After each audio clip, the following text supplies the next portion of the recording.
नमस्कार, मैं भरत आपका स्वागत करता हूं डीएनवी झारखंड में। आज जानते हैं झारखंड की प्रमुख खबरों के बारे में। इससे पहले आपसे छोटी सी निवेदन है, अगर आप इस चैनल पर नए हैं तो चैनल को सब्सक्राइब कर ले और बेल आइकन को प्रेस कर ले ताकि झारखंड की खबरों की अपडेट आप तक पहुंचता रहे। तो चलिए शुरू करते हैं आज की पहली और बड़ी खबर से। नियोजन नीति के विरोध में झारखंड बंद का कैसा रहा असर, कई जिलों में चक्का जाम, दिखा आक्रोश। आपको बता दें कि नियोजन नीति के विरोध में बुधवार को छात्र संगठनों की ओर से बुलाए गए झारखंड बंद का मिला जुला असर दिखा।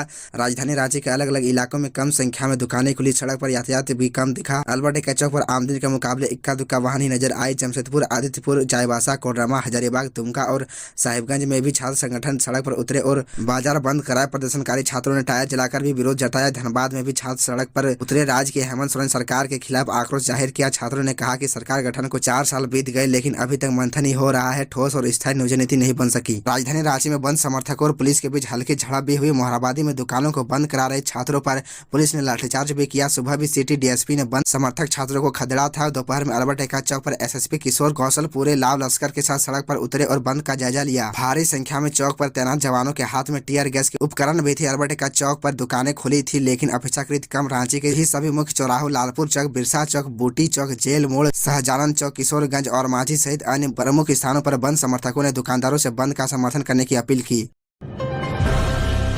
उत्पाद सिपाही के विज्ञापन रद्द करने के मामले में हाईकोर्ट ने जेएसएससी और राज्य सरकार को जवाब दाखिल करने के लिए दिया अंतिम मौका। आपको बता दें कि राज्य में वर्ष 2018 में उत्पाद सिपाही के 518 पदों के लिए निकाले गए विज्ञापन को परीक्षा प्रक्रिया पूरी होने के बाद झारखंड स्टाफ सिलेक्शन कमीशन द्वारा नोटिस जारी कर रद्द किए जाने को चुनौती देने वाली अमित उरांव एवं अन्य की याचिका की सुनवाई झारखंड हाईकोर्ट में हुई। मामले में कोर्ट के न्यायमूर्ति डॉक्टर एसएन पाठक की कोर्ट ने राज्य सरकार और जेएसएससी को 2 सप्ताह में जवाब दाखिल करने के लिए अंतिम मौका दिया है। इससे पहले पार्थिव की ओर से अधिवक्ता अमृतांश वत्स ने कोर्ट को बताया। इसी तरह पंचायत सचिव के विज्ञापन को भी नोटिस जारी कर रद्द कर दिया गया था, लेकिन सुप्रीम कोर्ट ने नियुक्ति का आदेश जारी किया था। यह मामला भी उसी तरह का है। उनकी ओर से कोर्ट को यह भी बताया गया कि जेएसएससी ने जिस नोटिफिकेशन के आधार पर विज्ञापन रद्द किया है वो हाईकोर्ट के सोनी कुमारी बनाम राज्य सरकार के केस को देखते हुए किया गया था। आपको बता दें कि पूर्व में 10 जून 2022 को कोर्ट ने जेएसएससी और राज्य सरकार के मामले में जवाब दाखिल करने का निर्देश दिया था, लेकिन उनकी ओर से अब तक जवाब दाखिल नहीं हो सका है। कोर्ट ने मामले की सुनवाई 15 मई निर्धारित की है। खबरों में आगे बढ़ने से पहले आपसे छोटी सी निवेदन है कि अगर आप इस चैनल पर नए हैं तो चैनल को सब्सक्राइब अवश्य कर ले ताकि झारखंड की हर खबर आप तक पहुंचा सके।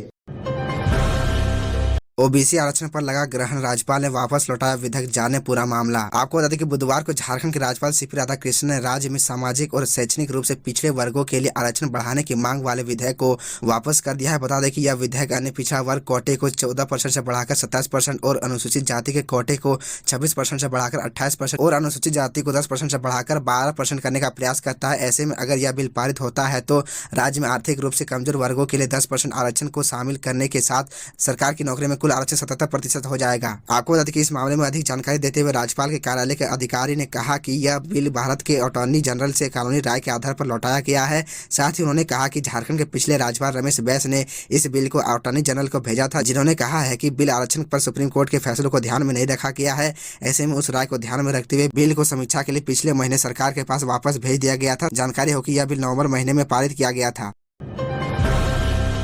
झारखंड में राशन डीलर्स की चोरी रोकने की पहल, ग्रीन कार्ड धारी को अब पैकेट में मिलेगा अनाज। आपको बता दें कि खाद्य आपूर्ति विभाग राशन डीलरों की चोरी रोकने के लिए ग्रीन कार्ड धारी को 5 किलो के पैकेट में अनाज उपलब्ध कराएगा। इसको लेकर प्रक्रिया पूरी कर ली गई है। ग्रीन कार्ड धारी को 5 माह के बकाया अनाज का भुगतान भी किया जाएगा। एफसीआई की ओर से अनाज देने से इनकार कर देने की वजह से ग्रीन कार्ड धारी को नवंबर 2022 से अनाज नहीं मिल पा रहा था। सरकार की ओर से अब टेंडर निकाल कर चावल की खरीद कर ली गई है। सरकार 34 रुपए की दर से चावल की खरीद कर रही है। पैकेट और ट्रांसपोर्टेशन की कॉस्ट की वजह से 1 किलो चावल की लागत 36 से 38 रुपए पड़ रही है। सरकार की ओर से जनवरी 2021 में झारखंड राज्य सुरक्षा कानून लागू किया गया था। इस योजना के तहत लाभुकों के लक्ष्य को 15 लाख से बढ़ाकर 20 लाख कर दिया गया है। इस वर्ष जनवरी से दिसंबर तक की अवधि के लिए इस योजना के तहत लाभुकों को मुफ्त में 5 किलोग्राम के पैकेट में खाद्यान्न उपलब्ध कराया जाना है। इस योजना के लिए सरकार चालू वित्त वर्ष में 521 करोड़ रुपए के व्यय का प्रस्ताव रखा है। वीरेंद्र राम की बड़ी मुश्किलें, ईडी ने 39.28 करोड़ की संपत्ति किया जब 36 लाख रुपए भी बरामद। आपको बता दें कि ग्रामीण विकास विभाग के suspend chief engineer Virendra Ram की मुश्किल कम नहीं हो रही है। बुधवार को प्रवर्तन निदेशालय यानी ईडी ने चल और अचल संपत्तियों को कुर्क किया है। इसके तहत उनके और उनके पारिवारिक सदस्यों से संबंधित 39.28 करोड़ की संपत्तियों को सीज किया। इन संपत्तियों में दिल्ली, जमशेदपुर और रांची में फार्म हाउस, फ्लैट, डुप्लेक्स, बंगला और जमीन शामिल है। साथ ही सामूहिक बैलेंस वाले 3 बैंक खातों में रखे करीब 36 लाख रुपए को भी जब्त किया है। ईडी ने एसपी जमशेदपुर द्वारा दर्ज एफआईआर के आधार पर मनी लॉन्ड्रिंग की जांच शुरू की थी। जांच के क्रम में पता चला था कि वीरेंद्र राम ने ठेकेदारों को टेंडर आवंटित करने के एवज में उनसे कमीशन के नाम पर संपत्ति अर्जित की थी।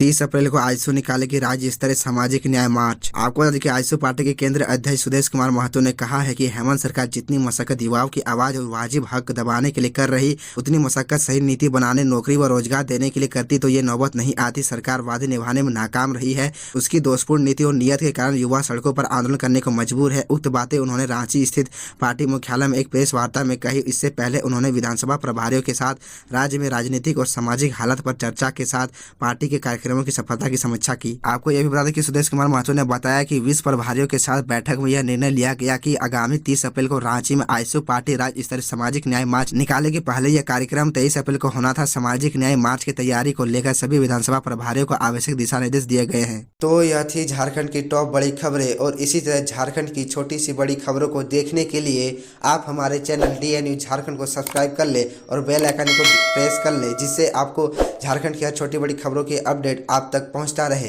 तो आज के लिए इतना ही, हमें दीजिए इजाज़त, फिर मिलते हैं आपसे अगले वीडियो में।